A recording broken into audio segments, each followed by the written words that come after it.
আপনারা শুনছেন কালো রাত 24।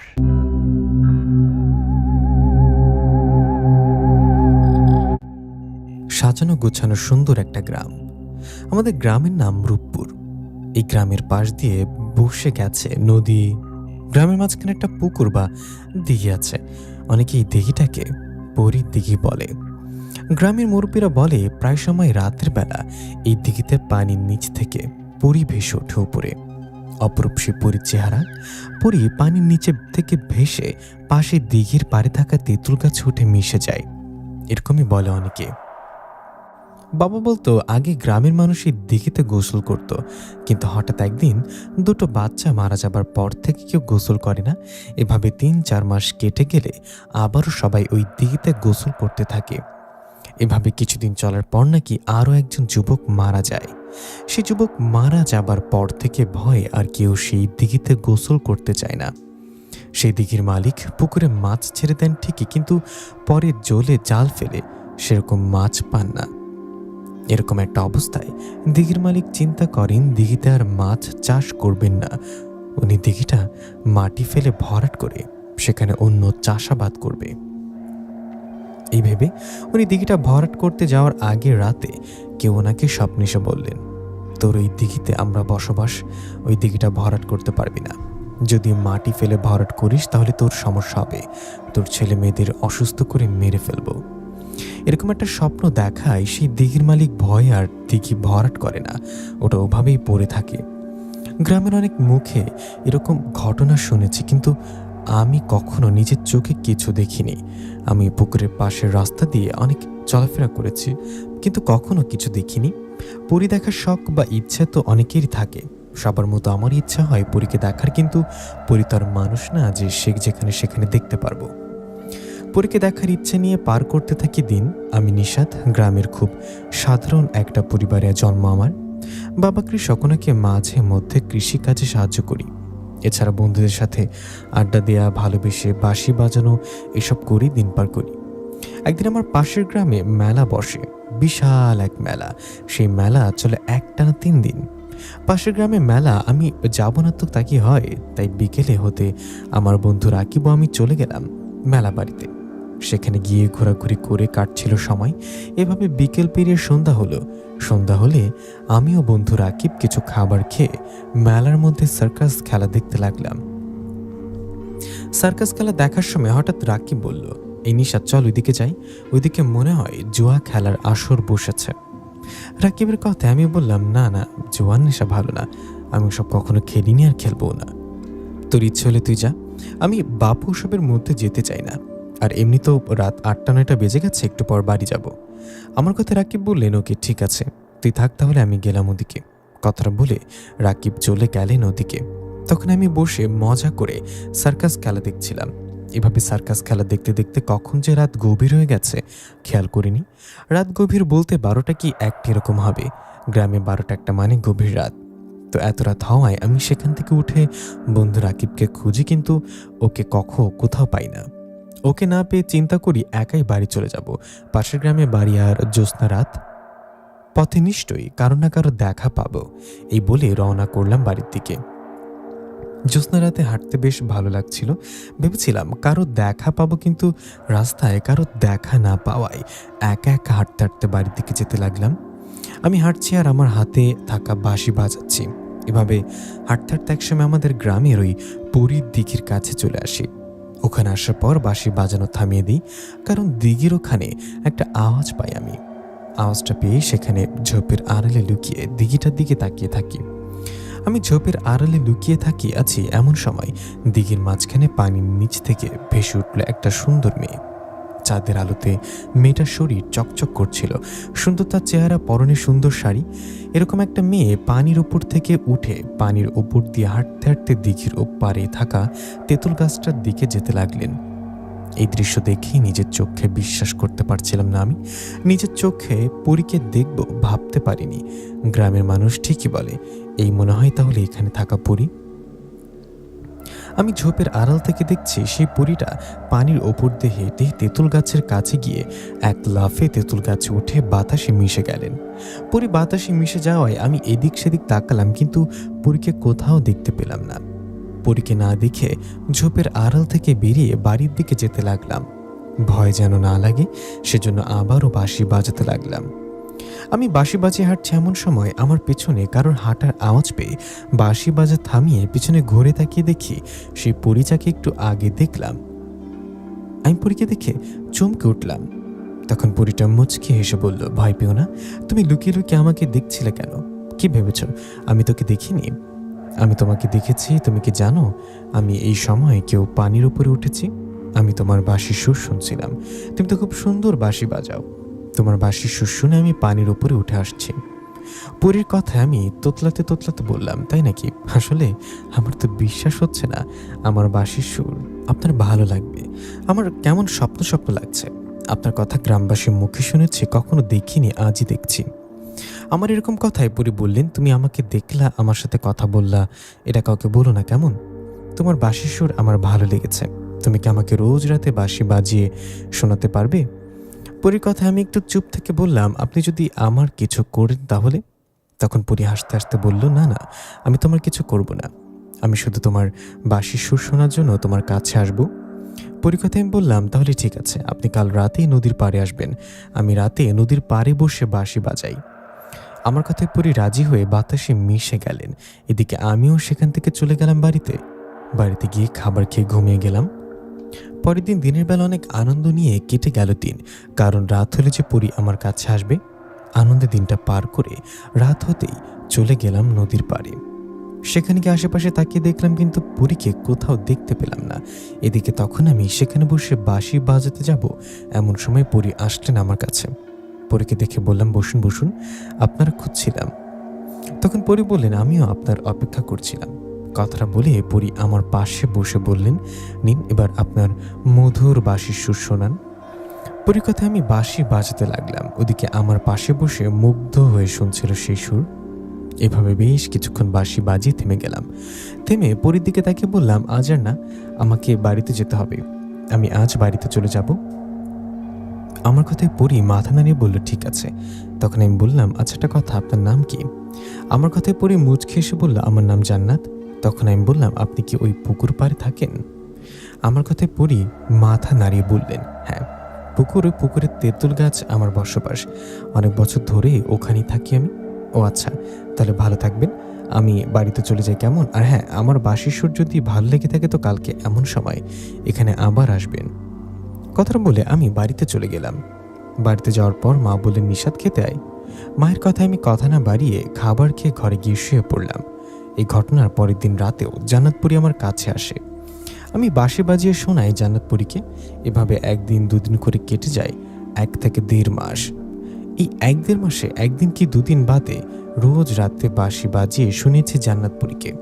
এদিকে 1-1.5 মাসে জান্নাতপুরীও আমার মাঝে ভালো লাগা সৃষ্টি হয়। জান্নাতপুরীকে আমার ভালো লাগে, ওকে ভালোবেসে ফেলি। কিন্তু আমি যে ওকে ভালোবাসি এটা বলিনি। আমি জান্নাতপুরী, ও আমাকে ভালোবাসে। না বলার মধ্যে দিয়ে কাটতে থাকে আমাদের ও জান্নাতপুরীর দিন। একদিন রাতে নদীর পাড়ে বাঁশি বাজানোর সময় আমিও জান্নাতপুরী একটা আওয়াজ পাই। আওয়াজটা পেয়ে জান্নাতপুরী সেখান থেকে বাতাসে মিশে যায়। আমি আর সেখানে দেরি না করে সেখান থেকে চলে গেলাম বাড়িতে। আমি বাড়িতে যাবার পরের দিন সকালে মায়ের ডাকে ঘুম ভেঙে যায় আমার ঘুম ভেঙে যেতেই মা বললেন, নিশাত উঠে আয়, বাইরে তোর সাথে কেউ একজন দেখা করতে আসছে। মায়ের কথায় আমি উঠে বাইরে গিয়ে দেখলাম একজন বৃদ্ধার মতো কেউ, ওনার চুল ও দাড়ি লম্বা। আমাকে দেখে উনি বলল, যাও হাত মুখ ধুয়ে আসো, তোমার সাথে কথা আছে। ওনার কথায় হাত মুখ ধুয়ে ওনার সামনে আসে। উনি বললেন, আমাকে তুমি চিনবে না, তবে আমি তোমাকে চিনি। গতকাল রাতে আমি তোমাকে দেখেছি। তুমি তো ভাবছো আমি কে, তোমার কাছে কেন আসছি। শোনো, আমি একজন তান্ত্রিক, তোমার কাছে আসছি তোমাকে বাঁচাতে। গতকাল রাতে একটা কাজ শেষ করে নদীর পাড়ে এর পথ দিয়ে বাড়িতে ফেরার সময় তোমাকে আমি বাঁশি বাজাতে দেখি। আমি এটাও দেখি তোমার পাশে কেউ একজন বসে আছে। আমি ভালো করে দেখে বুঝি তোমার পাশে যে বসে আছে সে একটা পরী। তান্ত্রিকের কথায় মা বাবা অবাক হয়ে বলেন, কি পরী মানে? নিশাত, ঋষভ কি বলে? তখন আমি ভয় পেয়ে বললাম, কই না তো, আমার পাশে তো কেউ ছিল না, আপনারা হয়তো ভুল দেখেছেন। আমার এরকম কথা উনি বললেন, দেখো তুমি অস্বীকার করো না, এতে তোমারই ক্ষতি হবে। আমি এখন তোমাকে যে কথাটা বলবো এটা শোনার পর বিশ্বাস করতে পারবে না। তুমি যাকে পরী মনে করো সে আসলে কোনো পরী না, সে একটা পিশাচিনী। ও আসলে তোমার কাছে বাঁশির সুর শুনতে আসে না, ওর একটা উদ্দেশ্য আছে, ও তোমাকে ভুলিয়ে ভালিয়ে ওর প্রেমে ফেলে তোমাকে মেরে ফেলবে। আর কিছুদিন পর আমাবস্যা রাত, সে রাতেও তোমাকে মেরে ফেলতো। ওই পিশাচিনীর রোজ আমাবস্যা রাতে কোনো মানুষের রক্ত লাগে, কোনো মানুষের রক্ত খেয়ে ও নিজেকে শক্তিশালী করে। তুমি কি এর আগে গ্রামবাসীর কাছে শোনোনি ওই দিঘিতে অনেকে ডুবে মারা গেছে? এগুলো আসলে ওই পরিরূপী ওই পিশাচিনী করেছে। তান্ত্রিকের কথায় আমার মাথায় যেন আকাশ ভেঙে পড়ল। এটা আমি কি শুনছি? জান্নাতপুরী একটা পিশাচিনী? কথাগুলো কোনোভাবে বিশ্বাস করতে পারছিলাম না। তখন তান্ত্রিক বলল, জানি আমার কথা বিশ্বাস করবে না, আমাকে একটা আয়না দিন তো। তান্ত্রিকের কথায় মা একটা আয়না এনে দিলে তান্ত্রিক বললেন, শোনো নিশাত, আমি তন্ত্র মন্ত্র পড়ে এই আয়নাতে ফু দিলে তুমি দেখতে পারবা তোমাদের গ্রামের ওই দিঘি, যে দিঘিতে পিশাচিনী মানিয়ে তুমি যাকে পরিভাবো সে থাকি, তার আসল রূপ এখানে দেখতে পারবা। কথাটা বলে তান্ত্রিক চোখ বন্ধ করে তন্ত্র মন্ত্র পরে আয়নাতে ফু দেয় আমি আয়নার ভিতরে দেখতে পেলাম আমাদের গ্রামের সেই দিঘিকে। সেই দিঘির পানি নিচে দেখলাম কালো পোশাকে ভয়ানক একটা নারী দাঁড়িয়ে আছে। তার চেহারা অনেক ভয়ঙ্কর ছিল। এরকম একটা ভয়ঙ্কর নারীকে দেখায় তান্ত্রিক বলল, দেখলে এবার তো বিশ্বাস হলো? তান্ত্রিকের কথায় কি বলবো বুঝতে পারছিলাম না। যাকে পরিমনে করতাম সে তাহলে একটা খারাপ পিশাচিনী, আমি তোকে ভালোবেসে ফেলেছিলাম। তান্ত্রিকের কথায় আমি চুপ করে বসে রইলাম। এদিকে তখন মা বাবা ভয় পেয়ে বলল, নিশাত, তুই কি ওই পরীর দিঘি সম্পর্কে জানিস? জানিস না ওখানে অনেক ভয়ের ঘটনা ঘটে? তুই তো বিপদে পড়তে গিয়েছিলি, ভাগ্য ভালো তান্ত্রিক মশাই দেখে ফেলেছে তোকে। কথাটা বলে মা বাবা তান্ত্রিককে অনুরোধ করলো এবং বলল, তান্ত্রিক মশাই, আপনি তো সবই জানেন নিশাদ ইচ্ছে করে এমনটা করেনি, ওই পিশাচিনী ওকে পরী রূপে এসে ফাঁসিয়েছে, আপনি কিছু একটা করুন। মা বাবার কথায় তান্ত্রিক বললেন, আমি ওই পিশাচিনীকে বন্দি করতে পারি, শুধু নিশাদের একটু সাহায্য লাগবে। তখন বাবা বললেন, কি সাহায্য আপনি বলুন, নিশাদ করে দিবে। কি রে, করবি না? এই নিশাদ বল। বাবার কথা আমি তান্ত্রিকের দিকে তাকিয়ে বললাম, কি করতে হবে? তখন তান্ত্রিক বললেন, তুমি তো রোজ রাতে নদীর পাড়ে যাও পরীকে বাঁশি শোনাতে, রোজ রাতের মতো আজকেও যাবা। তুমি নদীর পাড়ে যাবার পর পরী তোমার কাছে আসবে, তখন তুমি বাঁশির সুর শোনানোর সময় আমার দেয়া একটা গাছের পাতা পরীর শরীরে স্পর্শ করাবে। তোমার আর কিচ্ছু করতে হবে না, তুমি শুধু আমার দেয়া পরীর শরীরে স্পর্শ করতে পারলে সেই পরিমাণে পিশাচিনী দুর্বল হয়ে যাবে, আর তখনই আমাকে বন্দি করব। আমি তোমার থেকে দূরে আড়ালে লুকিয়ে থাকব। তান্ত্রিকের কথায় আমি শুরুতে রাজি হতে না চাইলেও মা বাবাও তান্ত্রিকের জোরাজুরিতে রাজি হই। এরপর অনেক মন খারাপের মধ্যে সে দিনটা কেটে যায়। দিন কেটে রাত হয়। রাত হলে আমি তান্ত্রিকের দেয়া বিশেষ গাছের পাতাটা নিজের মধ্যে লুকিয়ে রেখে বাঁশিটা নিয়ে চলে যাই নদীর পাড়ে। আমি নদীর পাড়ে যাওয়ায় রোজ রাতের মতো জান্নাতপুরি আমার কাছে আসে। জান্নাতপুরি কাছে এসে পাশে বসে থাকে আর আমি বাঁশি বাজাতে থাকি। এভাবে কিছুক্ষণ বাঁশি বাজিয়ে থেমে যাওয়ায় জান্নাতপুরি বলেন, কি ব্যাপার, আজ তোমার মন খারাপ? তোমার কিছু হয়েছে? ভেবেছিলাম তোমাকে আজ একটা কথা বলবো। জান্নাতপুরীর কথা আমি কিছু না বলে তান্ত্রিকের দেয়া পাতাটা ওর শরীরে স্পর্শ করায় জান্নাত ছটফট করতে লাগলো। মনে হচ্ছে পাতাটা জান্নাতের গায়ে লাগার সাথে সাথে ওর শরীর পুড়ে যাচ্ছে। আমি পাতা ওর শরীরে লাগানোই ও ছটফট করছে, এমন সময় তান্ত্রিক আড়াল থেকে বেরিয়ে আসলেন, সাথে করে নিয়ে আসলেন একটা বোতল। তান্ত্রিক ওখানে এসে বোতলের মুখ খুলে তন্ত্র মন্ত্র পড়তে লাগলেন। ওদিকে তখন জান্নাত বলতে লাগলেন, নিশাত, এটা কি করলা? আমার সাথে কেন বেইমানি করলা? আমাকে বাঁচাও তান্ত্রিক, আমাকে বন্দি করেছো, বাঁচাও আমাকে। জান্নাতের এরকম কথায় আমার কিছুই করার ছিল না, কারণ একটা পিশাচিনী। আমি জান্নাতের কথায় মাথা নিচু করে রইলাম। ওদিকে জান্নাতপুরী চিৎকার করছে। এভাবে কিছুক্ষণের মধ্যে তান্ত্রিক জান্নাতপুরীকে বোতলবন্দি করে ফেললেন। জান্নাতপুরীকে বোতলবন্দি করে তান্ত্রিক বললেন, সাব্বাস, তুমি আমার কথা মতো পেরেছ। এখন থেকে পিশাচিনী তোমার কোনো ক্ষতি করতে পারবে না, যাও, বাড়িতে যাও। কথাটা বলে তান্ত্রিক সেখান থেকে চলে গেলেন। তান্ত্রিক চলে যাবার পর আমি চলে আসলাম বাড়িতে। বাড়িতে আসার পর বাবা মা জিজ্ঞাসা করলে ওনাদের সব ঘটনা খুলে বললাম। সব শুনে মা বাবা খুশি হলেন। খুশি হয়ে মা আমাকে খেতে বললে আমি খাবো না বলে ঘরে এসে শুয়ে রইলাম। জানি না কেন জানি জান্নাতপুরী মানে পিশাচিনীর জন্য খারাপ লাগছে। মন খারাপ করে শুয়ে রইলাম। এভাবে বেশ কিছুক্ষণ শুয়ে থেকে ঘুমিয়ে গেলাম আমি। পরের দিন মন খারাপ থাকায় কোথাও আর যাই না। মন খারাপ করে দিনটা বাড়িতেই কাটিয়ে দিই। দিন শেষে রাত আসে, রাত হলে আমি আর নদীর পাড়ে যাই না বাঁশি বাজাতে। কেন যাব? কার জন্য যাব? জান্নাতপুরীর জন্য যেতাম, কিন্তু ও তো আমার জীবনে ভুল কেউ ছিল। আমি নদীর পাড়ে না গিয়ে আমার বাড়ির পাশের পুকুর পাড়ে বসে রইলাম। এমন সময় আমার পেছনে কারোর আওয়াজ পেয়ে পেছনে ঘুরে দেখি একটা পরী দাঁড়িয়ে আছে। এটা জান্নাতপুরী না, এটা অন্য পরী। সে পরীকে দেখে আমি দাঁড়িয়ে ওনার দিকে তাকিয়ে রইলাম। আপনি আপনি কে? আমার কথা উনি বললেন, আমার নাম ছাবিতা। বুঝতেই পারছেন আমি একজন পরী। আমি আপনার কাছে আসছি আপনাকে কিছু বলতে। সেই পরীর কথায় আমি অবাক হয়ে বললাম, আমাকে কিছু বলতে আসছেন? আচ্ছা বলুন, কি বলবেন? তখন ছাবিতা পরী বললেন, আমি জান্নাতপুরীর মেয়ে বন্ধু। আপনি এটা কি করলেন? আপনি জান্নাতপুরীকে কেন বন্দি করতে সাহায্য করলেন? ছাবিতা পরীর এরকম কথা আমি বললাম, জান্নাত তো কোনো পরী না, একটা পিশাচিনী। তান্ত্রিক আমাকে তাই বলেছে, এমনকি আয়নার ভেতরে দেখিয়েছ। আমার এরকম কথায় ছাবিতা পরী বললেন, না তান্ত্রিক, আপনাকে মিথ্যা বলেছে। ওই তান্ত্রিকের উদ্দেশ্য ছিল খারাপ। জান্নাত একটা ভালো পরীও কোনো পিশাচিনী না। কি কি বলেন? জান্নাত পিশাচিনী না হলে সেদিন তান্ত্রিক আমাকে আয়নার ভেতরে একটা ভয়ঙ্কর মহিলাকে দেখালো কেন? ওটা কে ছিল তাহলে? আমার কথায় ছাবিতা পরী বললেন, শুনুন, আমি আপনাকে সব ঘটনা খুলে বলি। আপনাদের গ্রামের মাঝে যে দিঘি আছে, সেখানে জান্নাতপুরী একা থাকেন না। সেই দিঘির এক সাইডে থাকেন আরেকটা পিশাচ জিন পরিবার। ওই পিশাচ জিনেরা হলো ভয়ঙ্কর দেখতে। আপনি সেদিন তান্ত্রিককে দেখানো আয়নাতে ওই পিশাচ জিনকে দেখেছেন। ওটা জান্নাতপুরী ছিল না। আপনাদের গ্রামের দিঘিতে অনেকে পরী দেখে এই কথাটা ওই দুষ্ট তান্ত্রিক শোনার পর আপনাদের গ্রামে আসে। গ্রামে এসে জানতে পারে ওই দিঘিতে একটা পিশাচ পরিবার বসবাস করে। শুধু এটা না, তান্ত্রিক এটাও জানতে পারে ওখানে জান্নাতপুরী বসবাস করে।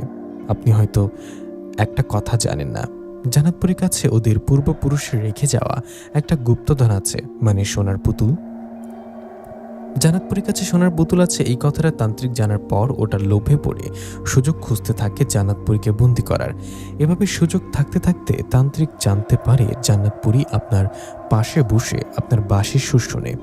আপনার বিষয় জেনে তান্ত্রিক আপনার সাথে দেখা করে আর আপনাকে ভুলভাল বুঝিয়ে মন্ত্র পড়ায় বিশেষ একটা গাছের পাতা দেয়।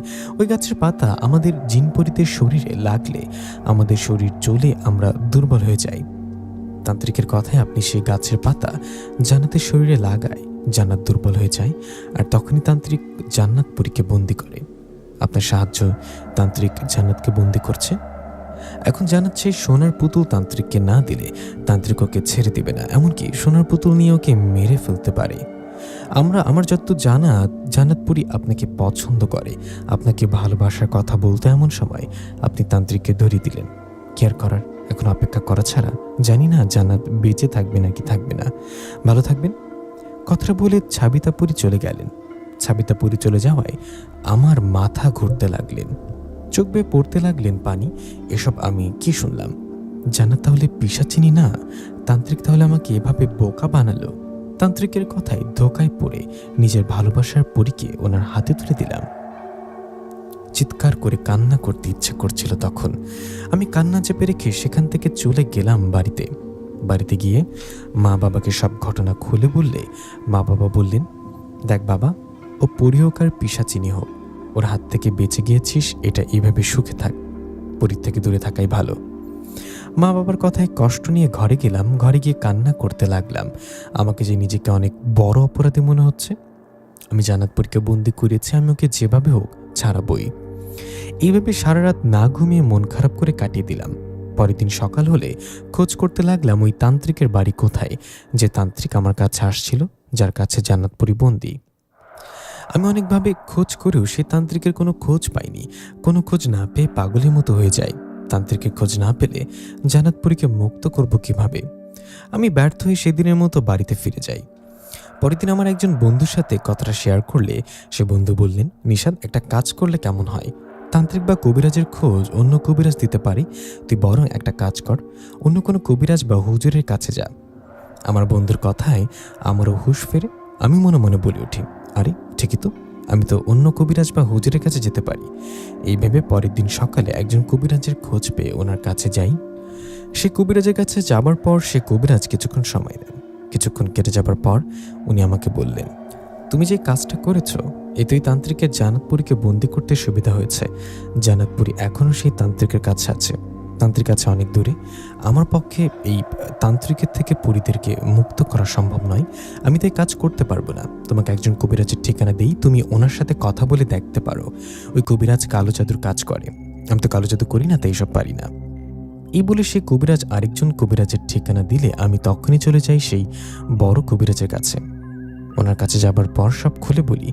সব শুনে কবিরাজ বলেন, তুমি বসো, আমি আমার সাথে থাকা জিনদের দিয়ে খোঁজ নিয়ে বলছি।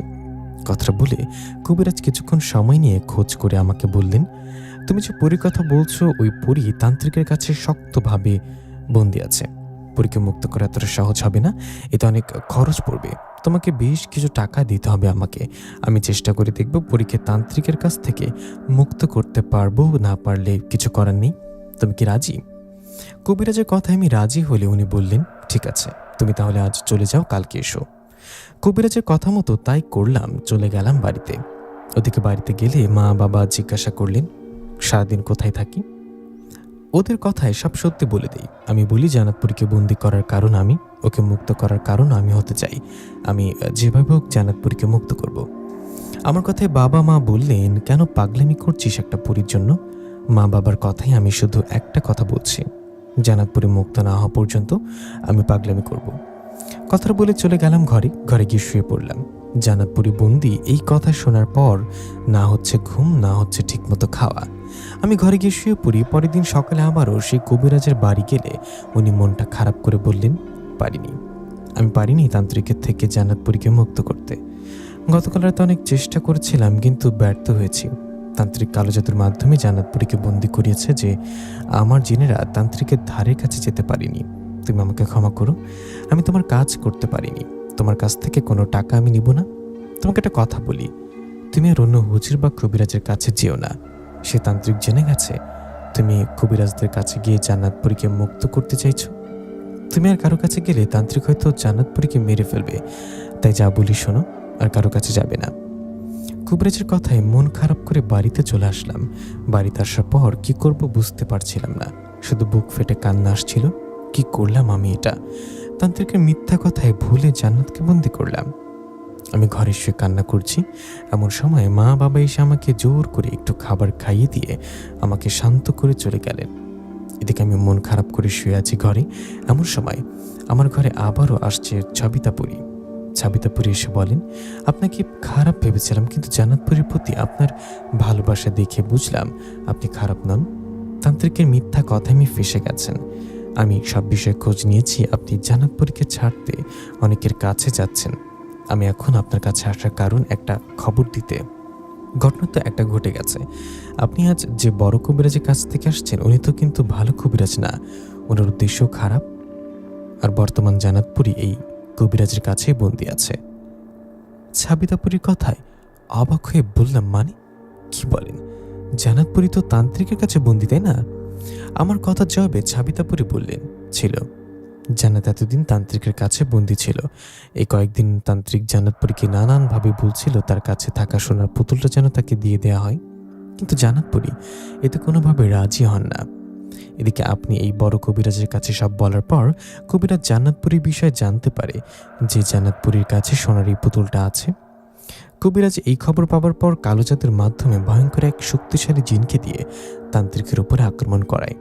ভয়ঙ্কর শক্তিশালী সে জিনের আক্রমণে তান্ত্রিক মারা যায়। তান্ত্রিক মারা যাবার পর জান্নাতপুরীকে নিয়ে নিজের আয়ত্তে নিয়ে আসেন কবিরাজ। জান্নাতপুরী এখন কবিরাজের কাছে বন্দি। তান্ত্রিকের মতো কবিরাজও চেষ্টা করছে জান্নাতপুরীর কাছ থেকে সোনার পুতুলটা নেয়ার। ছাবিতাপুরীর কথায় আমি যেন আকাশ থেকে পড়লাম। ও, এই কারণ। কবিরাজ আমাকে বললেন আমি যেন অন্য কোনো হুজুর বা কবিরাজের কাছে না যাই। এসব ভেবে ছাবিতাপুরীকে বললাম, আপনি তো সবই জানেন, আপনি কি জান্নাতপুরীকে মুক্ত করতে পারবেন না? আমার কথায় ছাবিতাপুরী মন খারাপ করে বলল, না, আমি পারবো না, আমার সেই শক্তি নেই। আমি যদি চেষ্টা করি জান্নাতকে মুক্ত করতে, তাহলে কবিরাজ আমাকেও বন্দি করে ফেলবে। জান্নাতপুরীর মা বাবা কেউ বেঁচে নেই যে ওর হয়ে যুদ্ধ করবে কবিরাজের সাথে। ছাবিতাপুরীর কথা আমি ওনার দিকে তাকিয়ে বললাম, তাহলে এখন কি করা যায়? আমাকে একটা বুদ্ধি দেন না। তখন ছাবিতাপুরী বললেন, আপনি একটা কাজ করুন, কাল সরাসরি সেই কবিরাজের কাছে আবারও গিয়ে কথা বলুন। ওনাকে বুঝে অনুরোধ করুন জান্নাতপুরীকে যেন ছেড়ে দেয়। এতে যদি কাজ না হয় তাহলে অন্য চিন্তা করতে হবে। আপনি কাল কবিরাজের কাছে যান আগে। এই বলে চলে গেলেন সাবিতাপুরী। সাবিতাপুরী চলে গেলে আমি ঘুমিয়ে পড়লাম। পরের দিন সকাল হলে সাবিতাপুরীর কথা মতো সে কবিরাজের কাছে যাই আর ওনাকে সব ঘটনা খুলে বলি। সব শুনে কবিরাজ বলেন, কি সব আবুল তাবুল বলছো? আমি কেন জান্নাতপুরীকে বন্দি করতে যাব? জান্নাতপুরী তো বন্দি তান্ত্রিকের কাছে। তোমাকে না কাল বললাম? তুমি মনে হয় অন্য কোনো কবিরাজের কাছে গেছো, সে কবিরাজ তোমাকে ভুলভাল বুঝিয়েছে, তাই না? তখন আমি ওনাকে অনুরোধ করে বললাম, যেভাবে হোক জেনে গেছি জান্নাতপুরী আপনার কাছে বন্দি আছে, আপনি দয়া করে জান্নাতপুরীকে ছেড়ে দিন। তখন কবিরাজ একটু রেগে বলল, তোমার মাথায় কি সমস্যা? তুমি বারবার একই কথা কেন বলছো? তোমাকে বলতেছি না জান্নাতপুরী আমার কাছে নেই, চলে যাও এখান থেকে। তখন ওনার হাত ধরে বললাম, দয়া করুন, আপনার যত টাকা লাগে আমি দিব, টাকা নিন, তবুও পরীকে ছেড়ে দিন, আমি ওকে অনেক ভালোবাসি। আমার কথায় কবিরাজ এবার রেগে আমাকে ধাক্কা দিয়ে বললেন, টাকার গরম দেখাতে আসছো তাই না? চলে যাও এখান থেকে, আমি কোনো পরীকে বন্দি করিনি। কবিরাজের এমন কথায় ও ব্যবহারে সেখান থেকে চলে আসি বাড়িতে। বাড়িতে আসার পর সেই রাতে সাবিতাপুরী আবারও আসে। সাবিতাপুরী আসে, ওনাকে সব খুলে বলি। সব শুনে সাবিতাপুরী বলেন, জান্নাতপুরী কবিরাজের কাছে আছে, এটা শিওর। উনি জান্নাতপুরীর সোনার পুতুল পাবার লোভে স্বীকার করছে না। আচ্ছা আপনি একটু অপেক্ষা করুন, আমি একটু পর আসছি। কথা বলে সাবিতাপুরী চলে গেলেন। সাবিতাপুরী চলে যাবার পর প্রায় 1-1.5 ঘন্টা পর ফিরে এসে বললেন, নিশাত ভাই, একজন হুজুরের খোঁজ পেয়েছি। সেই হুজুরের সাথে খুব শক্তিশালী একজন ভালো জিন থাকেন। আমার মনে হয় সে হুজুরের কাছে গিয়ে ওনাকে সব খুলে বললে উনি সাহায্য করবে। কিন্তু সমস্যা হলো সে হুজুরের বাড়ি অনেক দূরে। সাবিতাপুরীর কথা আমি বসে বললাম, কোথায় বাড়ি বলুন, যতদূর হোক আমি যাব। তখন সাবিতাপুরী আমাকে সব ঠিকানা বললেন। সব ঠিকানা নিয়ে সাবিতাপুরীকে ধন্যবাদ জানালাম উনি এভাবে কষ্ট করে খোঁজ নিয়ে আমাকে বলার জন্য। আমাকে সব ঠিকানা বলে সাবিতাপুরী চলে যান। এদিকে আমি অপেক্ষা করতে থাকি সকাল হবার। অপেক্ষা করতে করতে রাত পেরিয়ে সকাল হয়। সকাল হলে আমি একটু খাবার খেয়ে বেরিয়ে পড়ি সেই হুজুরের বাড়ির দিকে। আমি হুজুরের বাড়িতে পৌঁছাতেই সব মিলে প্রায় সন্ধ্যা হয়ে যায়। সন্ধ্যার কিছুটা আগে ওখানে পৌঁছালে হুজুর আমাকে জিজ্ঞাসা করেন, কে আমি, কোথা থেকে আসছি। হুজুরের কথা আমি চোখের পানি ছেড়ে দিয়ে ওনাকে সব ঘটনা খুলে বলি। সব বলি ওনার পায়ে পড়ে অনুরোধ করতে গেলে উনি আমাকে আটকিয়ে বলেন, আরে কি করছো? আমি তোমার সব কথা শুনলাম, তুমি অনেক দূর থেকে আসছো, এই বেলাও বাড়িতে আর যেতে পারবে না। তুমি আজ রাতটা আমার বাড়িতে থাকো, আল্লাহ চাইলে আমি তোমাকে সাহায্য করবো ইনশাল্লাহ। হুজুরের কথা একটু শান্ত হয়ে সেই রাতটা ওনার বাড়িতেই থাকলাম। উনি আমাকে ভালোভাবে আপ্যায়ন করলেন। পরের দিন সকাল হলে উনি আমাকে পাশে বসিয়ে খাবার খেলো। খাওয়া শেষ হলে হুজুর বললেন, আমি গতকাল রাতে আমার সাথে থাকা আমার ওস্তাদ জিনকে সব বলেছি। সব বলেছি পারলে যেন তোমাকে সাহায্য করে। আমার কথা উনি বলেছেন উনি বিষয়টা দেখবেন, আল্লাহ রহম করে তো তোমাকে সাহায্য করবে। আমি আশা করি উনি তোমাকে সাহায্য করছে। আল্লাহ রহমতে হয়তো জান্নাতপুরী মুক্ত হবেন। তুমি এখন বাড়িতে চলে যাও, আশা করি জান্নাতপুরীকে আবারও মুক্ত দেখতে পারবে। হুজুরের কথায় খুশি হয়ে বাড়িতে চলে আসি। বাড়িতে আসার পর অপেক্ষা করতে থাকি জান্নাতপুরীর জন্য। এভাবে অপেক্ষার মধ্য দিয়ে সে রাতটা চলে যায়, কিন্তু জান্নাতপুরী আসে না। সে রাতের পরের রাতে, তখন রাত 12টা কি 1টা হবে, আমি না ঘুমিয়ে তখনও জেগেছিলাম। এমন সময় জান্নাতপুরী আমার কাছে আসে। জান্নাতপুরীকে দেখে খুশিতে কান্না করে ফেলি। ওদিকে জান্নাতপুরী ইশারা করে বলে বাঁশিটা নিয়ে বাইরে আসতে। ওর ইশারা পেয়ে বাঁশিটা নিয়ে বাইরে গিয়ে বলি, জান্নাত তুমি মুক্ত হয়েছ, আমাকে মাফ করে দিও জান্নাত, আমি বুঝতে পারিনি, তান্ত্রিকের মিথ্যা কথায় ভুলে তোমাকে বন্দি করতে সাহায্য করেছি। আমার অপরাধ, অনেক বড় অপরাধী আমি। আমার কথা জান্নাত বলল, নিশাত আমি সব বুঝতে পারছি, তুমি জেনে গেছো এই কাজ করনি, তোমাকে বোকা বানানো হয়েছে, আর আমাকে মুক্ত করার জন্য তুমি অনেক কিছু করেছো। তুমি গতকাল হুজুরের কাছে যাবার পর সে হুজুরের ওস্তাদ জিন এসে কবিরাজকে ভালোভাবে বলেন আমাকে ছেড়ে দিতে। ওনার কথায় কবিরাজ প্রথমে রাজি না হলে তখন হুজুর ওস্তাদ জিনকে কবিরাজকে শূন্য তুলে আছাড় মারেন। তখন নিজের জীবন বাঁচাতে কবিরাজ আমাকে ছেড়ে দেন। তুমি অপরাধী নাও নিশাত, তুমি অনেক ভালো। জান্নাতপুরীর কথা ওর দিকে তাকিয়ে মুচকি এসে দিলে ও বলল, এখন আমাকে বাঁশি বাজিয়ে শোনাও, আমাকে রোজ রাতে বাঁশি বাজিয়ে শোনাবা, এটি তোমার শাস্তি। জান্নাতপুরীর কথা আমি বাঁশি বাজিয়ে ওকে শোনাই। এরপর আস্তে আস্তে আমরা একে অপরকে আমাদের ভালোবাসার কথা বলি। এরপর থেকে চলছে আমাদের ভালোবাসা। প্রিয় লিসেনার, কেমন লাগলো জান্নাতপুরীর এই গল্পটি সবাই কমেন্ট করে জানাবেন। আমি এখন শুরু করছি ভয়ানক একটা জিনের গল্প। বাংলার এক প্রত্যন্ত গ্রাম, নাম শালবনপুর। চারিদিকে সবুজ ধান ক্ষেত, সরু কাঁচা রাস্তা, দূরে একটা বিল, আর গ্রামের মাঝখানে বিশাল এক পুরনো বটগাছ। বটগাছটা এত বড় যে 5 জন মানুষ হাত ধরে ঘিরতে গেলেও পুরোটা ঘেরা যায় না। শেকড়গুলো ঝুলে নিচে নেমে এসেছে, যেন অগণিত সাপ মাটির দিকে তাকিয়ে আছে। গ্রামের বয়স্ক লোকেরা বলতো, এই গাছটা কিন্তু সাধারণ না, বহু বছর আগেই নাকি এখানে কিছু একটা হয়েছিল। কিন্তু নতুন প্রজন্ম এসব বিশ্বাস করতো না। তারা বিকেলে গাছের নিচে বসে গল্প করত, কেউ কেউ মোবাইল চালাতো, কেউ আড্ডা দিত। গ্রামে থাকতে এক মেয়ে রিমি, বয়স মাত্র 18, শান্ত স্বভাবের, কারোর সাথে বেশি কথা বলতো না। বাবা ছিলেন অসুস্থ, মা অনেক আগেই মারা গেছেন। গ্রামে অনেকেই বলতো মেয়েটা কেমন যেন চুপচাপ, চোখে কেমন যেন ভয় লেগেই থাকে। রিমি প্রায় একা একা বটগাছের নিচে গিয়ে বসে থাকতো। কেউ জিজ্ঞাসা করলে বলতো ভয় লাগে এখানে, কিন্তু সে ভালো লাগার আড়ালে লুকিয়েছিল অদ্ভুত এক অস্থিরতা। আষাঢ় মাসের এক অন্ধকার রাত, আকাশে মেঘ, বিদ্যুৎ চমকাচ্ছে দূরে দূরে। গ্রামের মানুষ ঘরের ভেতরে।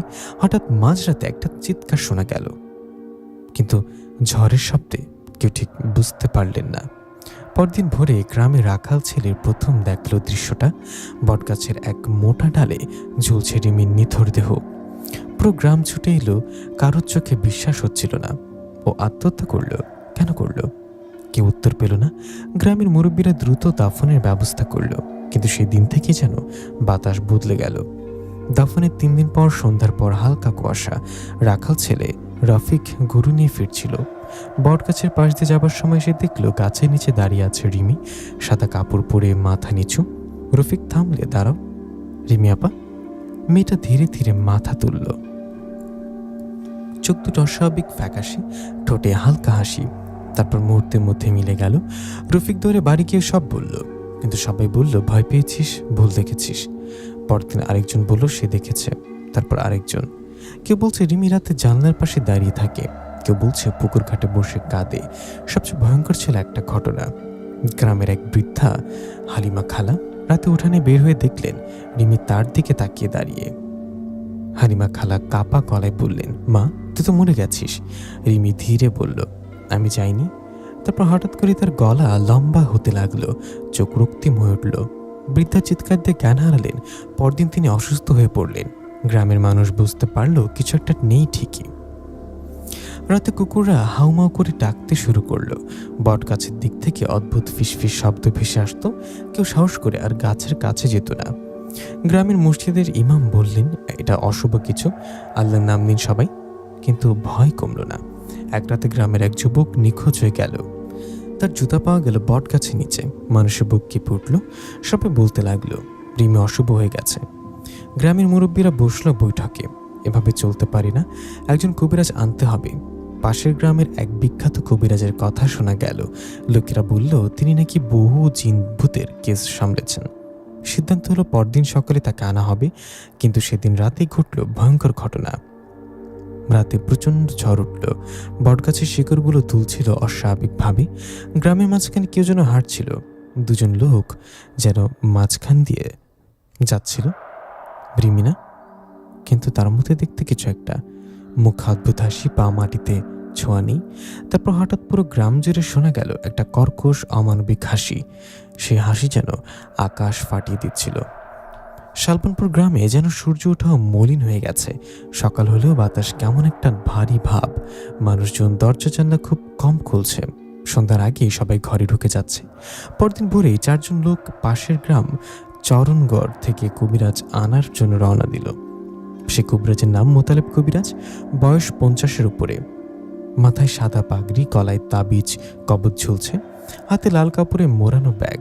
লোকজন বলতো তিনি নাকি বহু অশরীরী শক্তিকে বশ করেছেন। দুপুরের দিকে তিনি শালবনপুরে পৌঁছালেন। গ্রামের মাঝখানে এসে দাঁড়াতেই কবিরাজ থমকে গেলেন। তার চোখ সরাসরি গিয়ে পড়ল সেই বিশাল বট গাছের দিকে। হালকা বাতাস বইছিল, কিন্তু গাছের শিকড়গুলো যেন আলাদা ছন্দে দুলছিল। কবিরাজ ধীরে ধীরে বললেন, এই গাছটা অনেক পুরনো, শক্তি আছে এখনো। গ্রামের মুরব্বীরা জবাব দিলেন, হ্যাঁ হুজুর, এই গাছের ডালি তো মেয়েটা। কবিরাজ হাত তুলে থামালেন, সব জানি, আগে জায়গাটা দেখতে হবে। সন্ধ্যার আগে কবিরাজ গাছের নিচে চলে গেলেন এবং সাদা হয়ে গুল গুঁড়োটা ছিটালেন। আগরবাতি জ্বালালেন, কিছু দোয়া পড়তে লাগলেন। গ্রামের মানুষ দূরে দাঁড়িয়ে দেখছিল। হঠাৎ ঠান্ডা বাতাস হয়ে গেল। আগরবাতির ধোঁয়া সোজা না উঠে বাঁকা হয়ে গাছের কাণ্ডের দিকে টানতে লাগলো। কবিরাজের কপালে ঘাম জমল। তিনি জোরে জোরে কিছু মন্ত্র পড়তে শুরু করলেন। ঠিক তখনই উপর ডাল থেকে ভীষণ এক নারী কণ্ঠ, কেন এসেছ? সবাই কেঁপে উঠল। কণ্ঠটা ছিল রিমির, কিন্তু তাতে ছিল অন্যরকম ভারী প্রতিধ্বনি। কবিরাজ সাহস করে বললেন, তুই কে? নিজের পরিচয় দে। গাছের এক মোটা ডালের উপর দেখা গেল সাদা কাপড় পরা অবয়ব। মুখটা রিমির মতো, কিন্তু চোখ পুরো কালো। সে ধীরে ধীরে উল্টো হয়ে ভূত চোখে ঝুলে পড়ল। তার চুল নিচের দিকে ঝুলছে, মুখে বিকৃত হাসি। আমি এখানকার। কণ্ঠ বদলে গেল, ভারী কর্কশ। অনেকদিন ধরে আছি। কবিরাজ দ্রুত কিছু পড়তে লাগলেন। হঠাৎ গাছের শেকড়গুলো যেন নড়ে চড়ে উঠল। মাটির ধুলোগুলো ঘুরে একটা ঘূর্ণি তৈরি হলো। এক মুহূর্তে আগরবাতি নিভে গেল। কবিরাজের হাতে থাকা তাবিজটা হঠাৎ ফেটে গেল। তিনি পিছিয়ে গেলেন। মেয়েটা না, যেটা রিমি রূপ ধরে আছে, এক লাফে নিচে নেমে এলো, কিন্তু তার পা মাটিতে ছোঁয়া না। চোখে চলছে আগুনের মতো আলো। সে ধীরে বলল, এখানে আমার রাজত্ব, কেউ আমাকে তাড়াতে পারবে না। হঠাৎ চারিদিকে এমন এক শব্দ হলো যেন হাজার শুকনো পাতা একসাথে ছিঁড়ে যাচ্ছে। গ্রামের মানুষ ভয় পেয়ে দৌড় দিল। কবিরাজ একবার চেষ্টা করলেন আরো কিছু পড়তে, কিন্তু তার গলা কেঁপে গেল। হঠাৎ তার কানে কেউ ফিসফিস করে বলল, তুই পারবি না। তিনি চিৎকার করে উঠলেন, তার চোখে আতঙ্কে স্পষ্ট। মোতালেব কবিরাজ আর এক মুহূর্ত দাঁড়ালেন না। তিনি দৌড়ে গ্রাম ছাড়লেন। পেছন থেকে আবার সে অমানবিক হাসি ভেসে এলো। গ্রামের মানুষ হতবাক যে কবিরাজকে এত বড় শক্তিশালী ভাবা হয়েছিল, তিনি পর্যন্ত টিকতে পারলেন না। রাত নামতেই গ্রামে আবার অদ্ভুত ঘটনা শুরু হলো। একটা বাড়ির দরজা দিয়ে নিজে নিজে খুলে গেল। এক শিশুর জ্বর এলো হঠাৎ। এক বৃদ্ধের গরু মারা গেল অকারণে। মানুষ বুঝতে পারল ওটা শুধু রিমির আত্মা না, আরো ভয়ঙ্কর কিছু।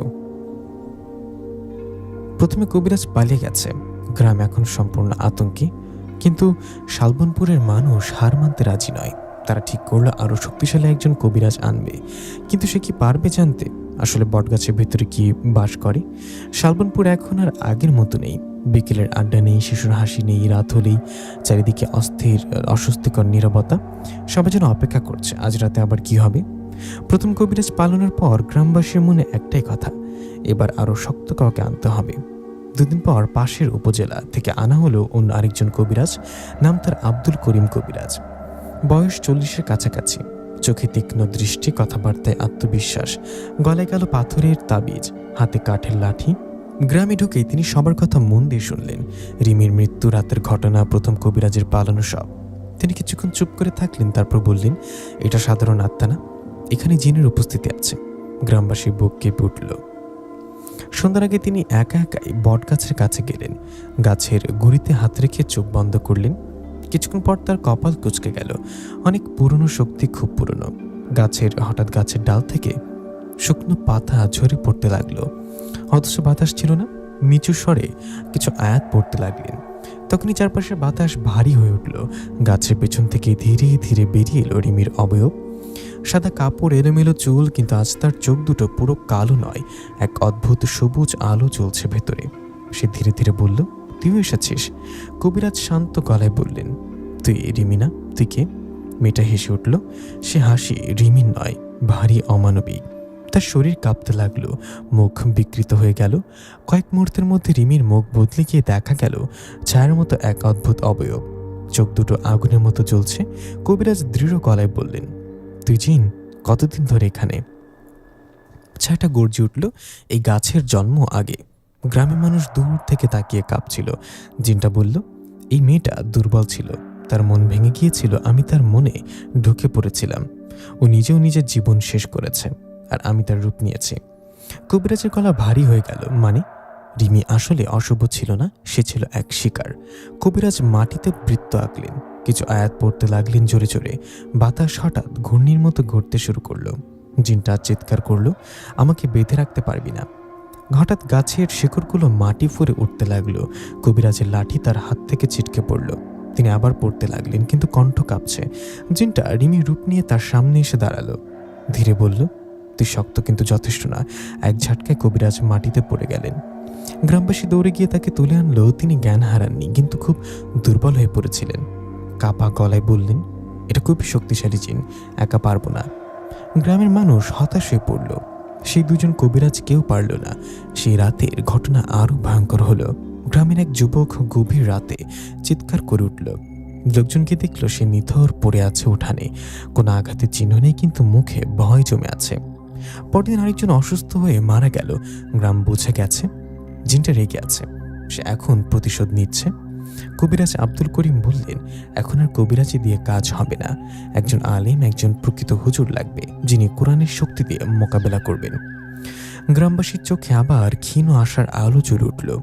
কিন্তু তারা জানে না, এই জিন শুধু গাছের মধ্যে না, সে পুরো গ্রামকে নিজের আয়ত্তে নিতে চাইছে। জিন এখন প্রকাশ্যে শক্তি দেখাচ্ছে, মানুষ মারা শুরু হয়েছে। গ্রামের শেষ ভরসা একজন হুজুর। তিনি কি পারবেন এই ভয়ঙ্কর জিনকে থামাতে, নাকি শালবনপুর পুরোপুরি অন্ধকারে ডুবে যাবে? শালবনপুর এখন যেন একটা বন্দি গ্রাম। সূর্য ডোবার আগেই সবাই দরজা বন্ধ করে দেয়। সন্ধ্যার আজান হলেই রাস্তাঘাট ফাঁকা হয়ে যায়। কুকুরগুলো যেন ভয় পায় বটগাছটার দিকটা। দ্বিতীয় কবিরাজের ব্যর্থতার পর থেকে জিনের রাগ যেন বেড়ে গেছে। রিমির মৃত্যুর পর প্রথমে শুধু দেখা দিত, এখন সে আঘাত করছে। গ্রামের মাঝখানে সেই বিশাল বটগাছটা আগের মতো নেই। পাতাগুলো কেমন যেন কালচে হয়ে গেছে। গাছের নিচে মাটি সবসময় ঠান্ডা, পাখিরা আর বসে না ডালে। দিনের বেলাতেও কেউ ওদিকে দিয়ে হাঁটে না। গ্রামের বৃদ্ধ রহিম চাচা একদিন সাহস করে দূর থেকে তাকিয়েছিলেন। তিনি বললেন, গাছটার ছায়া আগের চেয়ে বড় লাগছে। অদ্ভুত ব্যাপার, রোদ একদিকে কিন্তু যেন ছায়া অন্যদিকে লম্বা হয়ে আছে। এক রাতে গ্রামের মাঝের বাড়িতে হঠাৎ কান্নার শব্দ। লোকজন গিয়ে দেখে হাসান নামে এক যুবক বিছানায় নিথর হয়ে পড়ে আছে।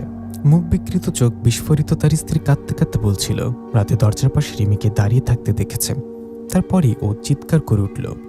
গ্রাম স্তব্ধ। এবার আর সন্দেহ নেই, জিন মানুষ মারছে। সে রাতের পর থেকে প্রায় প্রতিদিন কেউ না কেউ দাবি করছে রিমিকে দেখছে। কখনো পুকুর ঘাটে বসে চুল আঁচড়াচ্ছে, কখনো কারোর জানালার বাইরে দাঁড়িয়ে, কখনো গভীর রাতে মসজিদের সামনে। কিন্তু সবাই একটা জিনিস খেয়াল করলো, যারা তাকে দেখে তাদের চোখে এক অদ্ভুত ভয় জমে যায়। আর কয়েকদিনের মধ্যেই তারা অসুস্থ হয়ে পড়ে। আব্দুল করিম কবিরাজ আবার গ্রামে এলেন, কিন্তু এবার তার চেহারায় আত্মবিশ্বাস নেই। তিনি বললেন, এই জিন শুধু ভয় দেখাচ্ছে না, সে নিজে এলাকা তৈরি করছে, গ্রামটা দখল করতে চাইছে। কেউ একজন প্রশ্ন করলো, কেন? কবিরাজ বললেন, জিনদের অহংকার আছে, কেউ তার জায়গায় হাত দিলে সে রেগে যায়। আমরা তাকে চ্যালেঞ্জ করেছি। গ্রামবাসীর মুখ ফ্যাকাশে হয়ে গেল। এক আমাবস্যার রাত, আকাশে চাঁদনি, হাওয়া অস্বাভাবিক ঠান্ডা। হঠাৎ গ্রামের মাঝখানে শোনা গেল পায়ের শব্দ, টুপ টুপ টুপ।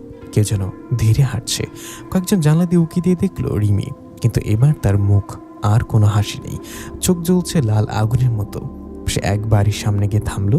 দরজায় হাত রাখতে দরজা নিজে নিজে খুলে গেল। ভেতর থেকে চিৎকার। লোকজন সাহস করে বের হলো না। সকালে দেখা গেল বাড়ির বৃদ্ধ কর্তা মারা গেছেন। তার মুখে আতঙ্কের ছাপ। গ্রামের ইমাম সাহেব সবাইকে ডেকে বললেন, এটা সাধারণ ব্যাপার না, আমাদের একজন বড় আলিম দরকার, যিনি শুধু মন্ত্র না, কোরআনের আলো দিয়ে মোকাবেলা করবেন। সবাই একমত হলো। শোনা গেল পাশের জেলার এক বিখ্যাত হুজুর আছেন, নাম মাওলানা ইয়াহিয়া সাহেব। তিনি নাকি কঠিন জিন কেস সামলেছেন। গ্রামের কয়েকজন প্রতিনিধি সিদ্ধান্ত নিলেন ভোরেই রওনা দেবেন, কিন্তু তারা জানতো না জিন তাদের পরিকল্পনা টের পেয়ে গেছে। সে রাতে বটগাছের ডাল থেকে অদ্ভুত আলো বের হচ্ছিল। কেউ কেউ বলল, গাছের ভিতর থেকে কান্নার শব্দ আসছে, হয়তো রিমির আত্মা মুক্তি চাইছে, অথবা জিন তার রূপ ধরে আরো শক্তিশালী হচ্ছে। রাতের শেষ প্রহরে গ্রাম পুরো থমকে গেল।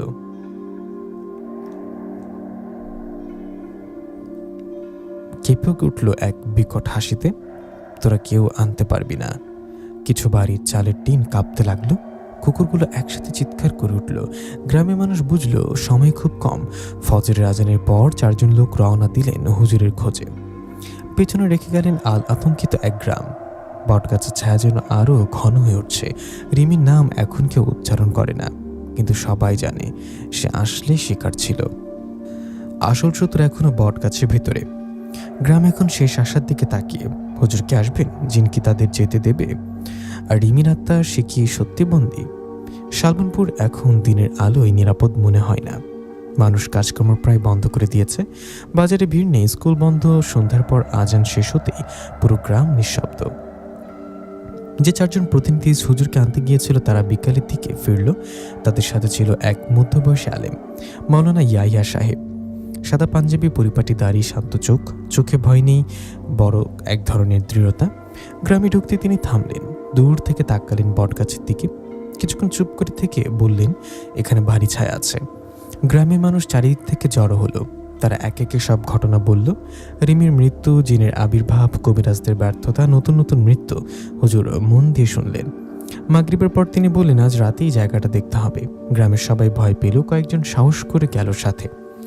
বটগাছের নিচে দাঁড়াতেই বাতাস ঠান্ডা হয়ে গেল, পাতা না নড়লেও অদ্ভুত শব্দ হচ্ছিল, যেন ফিসফিস। হুজুর চোখ বন্ধ করে কোরআনের আয়াত তেলাওয়াত শুরু করলেন। শব্দটা ধীরে ধীরে জোরালো হতে লাগলো। হঠাৎ গাছের এক ডাল থেকে সাদা অবয়ব নেমে এলো, রিমি। কিন্তু এবার তার মুখে অস্বাভাবিক শান্ত হাসি। সে ধীরে বলল, তুমিও এসেছ। হুজুর দৃঢ় কণ্ঠে বললেন, তুমি রিমি নাও। তুমি কে? মেয়েটা হেসে উঠল। হাসির শব্দ যেন চারিদিকে প্রতিধ্বনিত হলো। হুজুর আয়াত পড়তে অবয়বটা কেঁপে উঠল, মুখের চামড়া যেন কুয়াশার মতো কাঁপতে লাগলো। রিমির মুখের আড়াল থেকে দেখা গেল ছায়ার মতো আরেকটা রূপ, চোখ দুটো অস্বাভাবিক জ্বলছে। সে গর্জে উঠল, এই জায়গা আমার, বহু বছর ধরে আমার। তোরা আমাকে তাড়াতে পারবি না। বাতাস হঠাৎ ঘূর্ণির মতো ঘুরতে লাগলো, ধুলো উঠতে লাগলো। গ্রামের লোকজন পেছনে সরে গেল। হুজুর আরো জোরে তেলাওয়াত করতে লাগলেন। গাছের ডালগুলো কাঁপতে শুরু করলো। হঠাৎ জিনটা চিৎকার করে উঠল, তার কণ্ঠে রাগ, ব্যথা আর ভয় মিশে আছে। থামো। মুহূর্তের মধ্যে চারপাশের তাপমাত্রা যেন নেমে গেল। কারণ নিঃশ্বাস নিতে কষ্ট হচ্ছিল। হুজুর থামলেন না, তিনি মাটিতে দাঁড়িয়ে অবিরাম আয়াত পড়তে লাগলেন। রিমির অবয়বটা ধীরে ধীরে পেছাতে লাগলো। কিন্তু ঠিক তখনই বট গাছের শেকড়গুলো যেন মাটি থেকে উঠে এলো। একটা মোটা শেকড় হুজুরের দিকে এগিয়ে এলো। গ্রামের মানুষ চিৎকার করে উঠল। হুজুর দ্রুত দোয়া পড়লেন আর শেকড়টা মাঝপথে থেমে গেল। কিন্তু বোঝা গেল এই লড়াই সহজ হবে না। অবয়বটা আবার রিমি রূপ নিল, চোখে জল টলমলে করছে। সে কাপা গলায় বলল, আমাকে মুক্তি দাও। কিছু মানুষ আবেগে কেঁপে উঠল, কিন্তু হুজুর কঠোর কণ্ঠে বললেন, প্রতারণা করো না, তুমি তাকে ব্যবহার করেছ। মুহূর্তের মধ্যে মুখ বদলে গেল। রাগে গর্জে উঠল, জিন, তোমাদের একজনকে নেব, প্রতিদিন নেব। তারপর সে মিলিয়ে গেল অন্ধকারে। সে রাতে গ্রামে আরেকজন অসুস্থ হয়ে পড়ল। হঠাৎ তার শরীর ঠান্ডা হয়ে গেল। লোকজন বুঝল জিন তার হুমকি বাস্তবায়ন করেছে। হুজুর বললেন, আজকের লড়াই শুধু শুরু, আগামীকাল পূর্ণ প্রস্তুতি নিতে হবে। পরদিন সকাল থেকে মসজিদে কোরআন তেলাওয়াত শুরু হলো। গ্রামের মানুষ তওবা করলো, নামাজে মন দিল। হুজুর বললেন, যতক্ষণ গ্রাম ঐক্যবদ্ধ থাকবে ততক্ষণ সে দুর্বল হবে। কিন্তু রাতে আবার বটগাছের ডাল থেকে ভেসে এলো সেই হাসি। এবার হাসির সাথে শোনা গেল কান্নার শব্দ। হয়তো রিমির আত্মা এখনো বন্দী, হয়তো জিন আরও শক্তি জোগাড় করছে। প্রথম মুখোমুখি সংঘর্ষ হয়েছে। জিন আঘাত পেয়েছে কিন্তু হার মানেনি। এখন আসছে বড় যুদ্ধের প্রস্তুতি। হুজুর কি পারবেন তাকে বেঁধে ফেলতে, নাকি জিন পুরো গ্রামকে ধ্বংস করবে? শালবনপুর এখন এক অদ্ভুত অপেক্ষার মধ্যে আছে। সবাই জানে ঝড় আসছে, কিন্তু কবে, কিভাবে কেউ জানে না। মাওলানা ইয়াহিয়া সাহেব মসজিদে বসে গ্রামের লোকদের নিয়ে নিয়মিত কোরআন তেলাওয়াত করাচ্ছেন। তিনি বললেন, এই জিন অহংকারী, এটা দিয়ে ভয় দিয়ে রাজত্ব করতে চায়। কিন্তু ভয় যদি কমে যায়, তার শক্তিও কমবে। গ্রামের মানুষ চেষ্টা করছে দৃঢ় থাকতে, কিন্তু রাত নামলেই বুকের ভেতরে কাঁপুনি শুরু হয়। একদিন দুপুরে কয়েকজন সাহস করে দূর থেকে বট গাছের দিকে তাকালো। তারা দেখল গাছের কাণ্ডে যেন কালো দাগ উঠেছে। মাটির চারপাশে পাখি বা পোকামাকড় নেই। একটা শিশু হঠাৎ বলে উঠল, গাছটা নিঃশ্বাস নিচ্ছে। সবাই চমকে উঠল। কিছুক্ষণ তাকিয়ে থাকতে বোঝা গেল গাছের কাণ্ডটা সত্যি কেমন যেন ওঠা নামা করছে, যেন ভেতরে কিছু আছে। সন্ধ্যার পর হুজুর গ্রামের মুরব্বীদের ডেকে বললেন, আজ রাতে আমরা সরাসরি মোকাবেলা করব না, আগে জায়গাটা দুর্বল করতে হবে। তিনি বললেন, বট গাছের চারপাশে আলো জ্বালাতে, আয়াত তেলাওয়াত চালু রাখতে, আর কেউ যেন একা না থাকে। গ্রামের ছেলেরা মশাল জ্বালালো, মহিলারা ঘরে বসে দোয়া পড়তে লাগলেন। এক অদ্ভুত ঐক্যর পরিবেশ তৈরি হলো। রাত প্রায় মাঝরাত। হঠাৎ গ্রামের উত্তর দিক থেকে চিৎকার ভেসে এলো। দুজন লোক ছুটে গিয়ে দেখলো একজন যুবক মাটিতে পড়ে আছে, কিন্তু তার শরীরে আঘাতের চিহ্ন নেই। তার চোখ খোলা, মুখে আতঙ্ক। হুজুর এসে দোয়া পড়লেন। কিছুক্ষণ পর যুবকটা হুঁশ ফিরে পেল, কাপা গলায় বলল, রিমি। সে বলল, তোরা আমাকে তাড়াতে পারবি না। তারপর আবার অজ্ঞান হয়ে গেল। গ্রামের মানুষ বুঝলো জিন ভয় দেখিয়ে মনোবল ভাঙতে চাইছে। হঠাৎ করে আকাশে কালো মেঘ ঢেকে গেল। বাতাস শুরু হলো, কিন্তু আশ্চর্য, শুধু বটগাছের চারপাশে তীব্র ঝড়, অন্য জায়গা শান্ত। মশাগুলো একে একে নিভে যেতে লাগলো। হুজুর দাঁড়িয়ে তেলাওয়াত করতে লাগলেন জোরে জোরে। গাছের ডাল থেকে সাদা অবয়ব নেমে এলো, কিন্তু এবার তার মুখে কান্না নেই, হাসি নেই, চোখে জ্বলছে লাল আগুনের মতো। সে চিৎকার করে বলল, থামো। বাতাসের গতি বেড়ে গেল, ধুলো চোখে মুখ ঢুকতে লাগলো। হুজুর থামলেন না, তিনি আরো দৃঢ় কণ্ঠে আয়াত পড়তে লাগলেন। হঠাৎ রিমির অবয়ব কাঁপতে লাগলো, তার শরীর থেকে ধোয়ার মতো কালো ছায়া বেরোতে লাগলো। গাছের শিকড়গুলো মাটি থেকে উঠতে লাগলো। আবার একটা শিকড় মাটিতে আঘাত করতে শব্দ হলো। গ্রামের লোকজন ভয় পেল, এবার কেউ পালালো না, সব একসাথে দোয়া পড়তে লাগলো। এক মুহূর্তের জন্য জিনটা যেন দুর্বল হয়ে পড়ল, তার মুখ বদলে গেল, ছায়াময় বিকৃত এক রূপ। সে গর্জে উঠল, তোরা সবাই মরবি। হঠাৎ একটা প্রবল শব্দ হলো, বাতাস থেমে গেল, রিমির অবয়ব মিলিয়ে গেল। ঝড় থামার পর দেখা গেল বটগাছের কাণ্ডে ফাটল ধরেছে। ফাটলের ভেতর থেকে কালো কুয়াশার মতো কিছু বের হচ্ছে। হুজুর বললেন, এটা তার আসল আস্তানা। সে গাছের ভেতরেই বাঁধা। গ্রামের মানুষ অবাক, মানে এই গাছটা জিনের শক্তির কেন্দ্র। কিন্তু জিন চুপ করে থাকলো না। সে রাতের শেষ প্রহরে গ্রামের এক বাড়িতে আগুন ধরে গেল। কেউ বুঝলো না কিভাবে। আগুন দ্রুত ছড়িয়ে পড়ছিল, কিন্তু আশ্চর্যভাবে পাশের বাড়িতে লাগলো না। লোকজন আগুন নেভালো, কিন্তু সবাই বুঝলো এটা হুঁশিয়ারি, জিন রেগে গেছে। হুজুর বললেন, এবার শেষ লড়াইয়ের প্রস্তুতি নিতে হবে। আগামী অমাবস্যার রাতে আমরা তাকে বন্দি করার চেষ্টা করব। সবাই আতঙ্কিত হলেও রাজি হলো, কারণ তারা জানে এখন পিছু হটার পথ নেই। বটগাছের ছায়া যেন আরও ঘন হয়েছে। রিমির নামকে উচ্চারণ করে না, কিন্তু মনে মনে সবাই তার জন্য দোয়া করে। হয়তো সে এখনও কোথাও বন্দী, হয়তো মুক্তির অপেক্ষায়। জিনের আসল আস্তানা ধরা পড়েছে। অমাবস্যার রাত হবে চূড়ান্ত যুদ্ধ। গ্রাম কি বাঁচবে, নাকি শালবনপুর চিরতরে অন্ধকারে ডুবে যাবে? অমাবস্যার দিন যত কাছে আসছে, শালবনপুরের বাতাস তত ভারী হয়ে উঠছে। মানুষের চোখ ঘুম নেই। শিশুরা রাতে কেঁদে ওঠে, বৃদ্ধরা নামাজ শেষে দীর্ঘশ্বাস ফেলে। বটগাছ এখন যেন পুরো গ্রামের উপর ছায়া ফেলে রেখেছে। অমাবস্যার আগের রাত থেকে অদ্ভুত ঘটনা শুরু হলো। গ্রামের কয়েকজন মানুষ একই স্বপ্ন দেখল। তারা দেখছে রিমি বটগাছের নিচে দাঁড়িয়ে কাঁদছে। সে বলছে, আমাকে মুক্তি দাও, সে আমাকে ছাড়ছে না। কিন্তু ঠিক তার পিছনে দাঁড়িয়ে আছে এক বিশাল কালো ছায়া, চোখ দুটো জ্বলছে আগুনের মতো। সকালে সবাই একসাথে স্বপ্নের কথা বলতেই শিউরে উঠল। হুজুর বললেন, সে আমাদের মন দুর্বল করতে চাইছে, কিন্তু এটা একটা লক্ষণও। রিমি এখনো পুরোপুরি হারিয়ে যায়নি। অমাবস্যার দিন সকাল থেকেই পুরো গ্রামে প্রস্তুতি শুরু হলো। মসজিদে সারাদিন কোরআন তেলাওয়াত, পুরুষেরা বটগাছের চারপাশ পরিষ্কার করলো, মাটির চারিদিকে দাগ টানা হলো। হুজুর সবাইকে বললেন, আজ রাতে কেউ ভয় পাবে না। যদি ভয় ঢুকে যায়, সে শক্তি পাবে। কিন্তু ভয় তো মানুষের স্বাভাবিক ব্যাপার। রাত নেমে এলো ধীরে ধীরে। আকাশে একটাও চাঁদ নেই, তারাগুলো যেন ফিকে। বটগাছের চারপাশে কয়েকটা মশাল জ্বলছে। গ্রামের পুরুষেরা একসাথে দাঁড়িয়ে, হুজুর মাঝখানে। তিনি আয়াতগুলো তেলাওয়াত শুরু করলেন। প্রথমে সব শান্ত, তারপর হঠাৎ বাতাস বইতে শুরু করলো।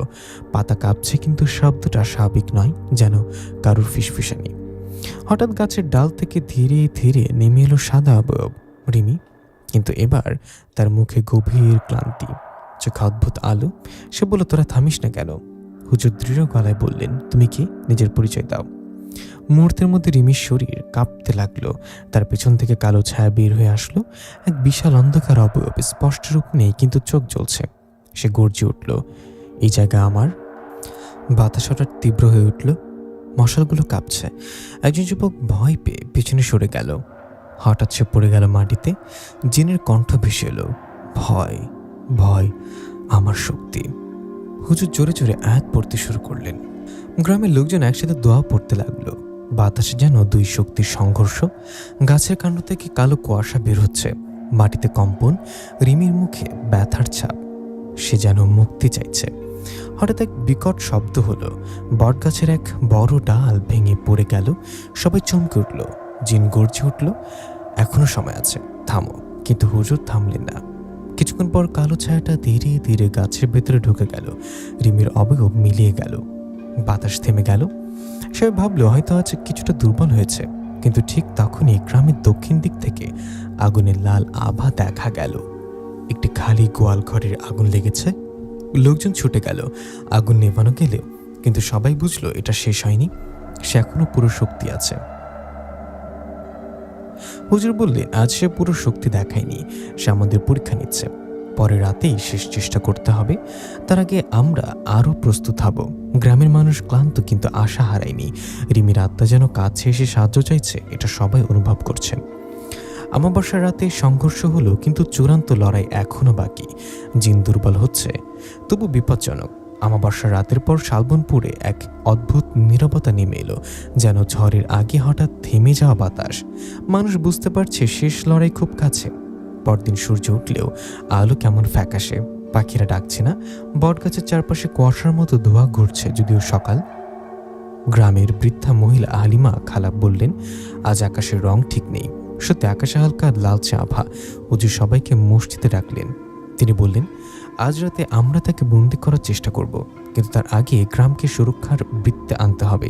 তিনি কিছু নির্দিষ্ট দোয়া পড়ে গ্রামবাসীদের নিয়ে পুরো বটগাছের চারপাশে ঘুরলেন। মাটিতে তিনি চিহ্ন আঁকলেন। সব একসাথে দোয়াও পড়লেন। বাতাস ভারী উঠল, মনে হচ্ছিল কেউ দেখছে। সন্ধ্যার আগে এক অদ্ভুত ঘটনা ঘটল। গ্রামের এক কিশোরী হঠাৎ চিৎকার করে উঠল। সে বলল, রিমি আপু জানলার বাইরে দাঁড়িয়ে আছে। লোকজন দৌড়ে গিয়ে দেখল জানলার বাইরে কেউ নেই, কিন্তু কিশোরীটা কাঁপছে। হুজুর গিয়ে তার মাথায় হাত রেখে দোয়া পড়লেন। কিছুক্ষণ পর সে শান্ত হলো। হুজুর বললেন, সে ভয় ঢোকাতে চাইছে, কারণ সে জানে সময় শেষ। রাত নামলো ধীরে ধীরে। আজ চাঁদ নেই, কিন্তু আকাশে লালচে মেঘ ভাসছে। গ্রামের পুরুষেরা আবার বটগাছের চারপাশে দাঁড়ালো। মহিলারা ঘরে বসে আছে, দোয়া পড়ছে। শিশুরা মায়ের আঁচল ধরে আছে। হুজুর মাঝখানে দাঁড়িয়ে তেলাওয়াত শুরু করলেন। প্রথমে সব শান্ত, তারপর বটগাছের কাণ্ড থেকে ধোঁয়া বের হতে লাগলো, কালো ঘন। মাটিতে হালকা কম্পন। হঠাৎ গাছের কাণ্ড ফেটে গেল একটু। ভেতর থেকে বের হলো কালো ছায়া। এবার আর রিমির রূপ না, এক বিশাল অন্ধকার অবয়ব। চোখ দুটো জ্বলছে লাল আগুনের মতো। সে গর্জে উঠল, তোরা সাহস করেছিস আমাকে বন্দি করতে? বাতাস এত জোরে বইতে লাগলো যে কয়েকজন পড়ে গেল। হুজুর জোরে জোরে আয়াত পড়তে লাগলেন। গ্রামের মানুষ একসাথে। বাতাসে যেন দুই শক্তির লড়াই। হঠাৎ কালো ছায়ার ভেতর থেকে ভেসে এলো রিমির কণ্ঠ, আমাকে বাঁচাও। এক মুহূর্তের জন্য ছায়াটা কেঁপে উঠল। হুজুর আরও জোরে তেলাওয়াত করলেন। কালো অবয়বটা পেছাতে লাগলো। গাছের শিকড়গুলো কাঁপছে, কিন্তু হঠাৎ সে গর্জে উঠল, তাহলে তোদের রক্ত ভাসাবো। এক ঝটকায় পাশের একটা মশাল উড়ে গিয়ে মাটিতে পড়ল। মাটিতে প্রচণ্ড শব্দ হলো। গাছের কাণ্ডের ফাটল আরো বড় হলো। কালো কুয়াশা ছড়িয়ে পড়ল চারিদিকে। কয়েকজন যুবক ভয় পেয়ে পিছিয়ে গেল, কিন্তু কেউ দৌড়ায়নি। এবার সবাই দোয়া পড়তে থাকলো। হুজুর মাটিতে বসে পড়লেন, দুই হাত তুলে আয়াত পড়ছেন। হঠাৎ একটা তীব্র আলোর ঝলক দেখা গেল গাছের ফাটলের ভেতরে। ছায়াটা চিৎকার করে উঠল, কিন্তু ঠিক তখনই হুজুরের কণ্ঠ কেঁপে উঠল। তিনি ক্লান্ত, শক্তি কমে আসছে। কালো ছায়াটা আবার গর্জে উঠল। ফাটল বন্ধ হতে লাগলো। জিন পুরোপুরি বের হয়নি, আবার পুরোপুরি দুর্বল হয়নি। রাতের শেষ প্রহরে বাতাস থেমে গেল। ছায়াটা ধীরে ধীরে গাছের ভেতরে ঢুকে গেল। সবাই হাঁপ ছাড়লেন, কিন্তু হুজুর বললেন, আগামী রাতেই শেষ সুযোগ, না হলে সে পুরো গ্রাম গ্রাস করবে। চূড়ান্ত লড়াইয়ের আগের রাত কেটে গেল। জিন এখন অর্ধেক দুর্বল, অর্ধেক শক্তিশালী। রিমির আত্মা মুক্তির খুব কাছে। অমাবস্যার পরের রাত শালবনপুর যেন নিঃশ্বাস আটকে আছে। গত রাতের অসমাপ্ত লড়াইয়ের পর সবাই জানে আজই শেষ সুযোগ। হয় জিন বন্দী হবে, নয়তো পুরো গ্রাম তার অন্ধকারে ডুবে যাবে। মাওলানা ইয়াহিয়া সাহেব সারাদিন রোজা রাখলেন। মসজিদে নিরবিচ্ছিন্ন তেলাওয়াত চলল। গ্রামের মানুষ আজ ভয় পেল, পিছিয়ে যায়নি। তারা বুঝেছে এই লড়াই শুধু এক জিনের বিরুদ্ধে না, নিজেদের সাহস আর ইমানের পরীক্ষা। বটগাছের চারপাশে পরিষ্কার করা হলো। আবার মাটিতে গোল করে দাঁড়ালো সবাই। রাত নামলো ধীরে ধীরে। রাত গভীর হতেই হঠাৎ বাতাস থেমে গেল। অস্বাভাবিক নীরবতা। তারপর বটগাছের কাণ্ডে আগের ফাটলটা নিজে নিজে বড় হতে লাগলো। মাটিতে কম্পন, কালো ধোঁয়া বের হতে লাগলো ধীরে ধীরে। এক বিকট গর্জন ভেসে এলো, আজ তোদের শেষ রাত। কালো ছায়াটা এবার পুরোপুরি বের হয়ে এলো। এবার আর রিমির রূপ নেই। এক বিশাল অন্ধকার অবয়ব, চোখ দুটো লাল আগুনের মতো। হুজুর দাঁড়িয়ে তেলাওয়াত শুরু করলেন আগের চেয়েও দৃঢ় কণ্ঠে। গ্রামের সবাই একসাথে দোয়া পড়তে লাগলেন।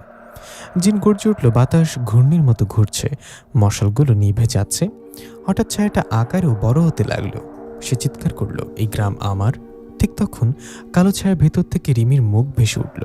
সে কাঁদছে, আমাকে ছাড়ো। হুজুর চোখ বন্ধ করে আরো জোরে আয়াত পড়লেন। হঠাৎ আকাশে বিদ্যুৎ চমকালো, এক ঝলক আলো বটগাছের উপরে পড়ল। সে মুহূর্তে হুজুর উচ্চস্বরে শেষ দোয়া পড়লেন। বাতাসে যেন শব্দ থেমে গেল। কালো ছায়াটা কেঁপে উঠল, তার গর্জন চিৎকারে বদলে গেল। গাছের কাণ্ড ফেটে গেল বড় করে। এক তীব্র আলোর রেখা ফাটলের ভেতরে ঢুকে পড়ল। জিন আর্তনাদ করল, না, তার শরীর ধীরে ধীরে ছোট হতে লাগলো। ছায়া গুটিয়ে গুটিয়ে গাছের ফাটলের ভেতরে ঢুকে গেল। হুজুর দ্রুত কিছু আয়াত পরে মাটিতে হাত রাখলেন। ফাটলটা ধীরে ধীরে বন্ধ হয়ে গেল। সব শান্ত, বাতাস থেমে গেছে। বটগাছ স্থির হয়ে গেছে। হঠাৎ গাছের ডাল থেকে এক হালকা সাদা আলো নিচে নেমে এলো। রিমি অবয়ব, কিন্তু এবার শান্ত। তার মুখে কষ্ট নেই। সে ধীরে ধীরে গ্রামের দিকে তাকালো, তারপর আকাশের দিকে উঠতে লাগলো। ধীরে ধীরে মিলে গেল। গ্রামের অনেকেই কেঁদে ফেলল। হুজুর বললেন সে মুক্তি পেয়েছে। পরদিন ভোরে সূর্য উঠল স্বাভাবিক আলো নিয়ে। পাখিরা আবার ডাকলো। বটগাছের ছায়া আর অস্বাভাবিক নয়। গাছের কাণ্ডে হালকা পোড়া দাগ আছে, কিন্তু ফাটল নেই। গ্রামে আর কোনো অদ্ভুত ঘটনা ঘটল না। মানুষ ধীরে ধীরে স্বাভাবিক জীবনে ফিরতে শুরু করল। মাওলানা ইয়াহিয়া সাহেব বিদায় নেওয়ার আগে বললেন, অহংকার আর ভয়, এই দুটোই অন্ধকারের শক্তি। ঐক্য আর বিশ্বাস, এটাই হলো। গ্রামের মানুষ মাথা নত করল। রিমির কবরের পাশে ছোট্ট একটা গাছ লাগানো হলো। সবাই তার জন্য দোয়া করল। সালমানপুর আবার শান্ত, কিন্তু গ্রামের মানুষ কখনো ভুলবে না বটগাছের সেই অন্ধকার দিনগুলো আর সে ভয়ঙ্কর জিনের ছায়া যে শেষ পর্যন্ত আলো হার মানল। প্রিয় লিসেনার, কেমন লাগলো আমাদের আজকের এই গল্পটি? আমাদের এই গল্পগুলো ভালো লেগে থাকলে অবশ্যই আমাদের চ্যানেলটি সাবস্ক্রাইব করে পাশে থাকা বেল আইকনটি প্রেস করে দিবেন, যাতে করে নতুন নতুন কোনো গল্প আসলে পারে আপনারা যেন নোটিফিকেশনের মাধ্যমে আপডেট পেয়ে যান। আর অবশ্যই আমাদেরকে কমেন্ট করে জানাবেন আপনাদের গল্পগুলো কেমন লাগছে। তাহলে পরবর্তীতে আমরা সেরকম গল্প নিয়ে আপনাদের সামনে হাজির হতে পারবো। ধন্যবাদ সবাইকে পবিত্র মাহে রমজানের শুভেচ্ছা। সবাই রোজা থাকবেন, 5 ওয়াক্ত নামাজ পড়বেন। আল্লাহর রহমতে সবাই ভালো থাকবেন। আল্লাহ হাফেজ।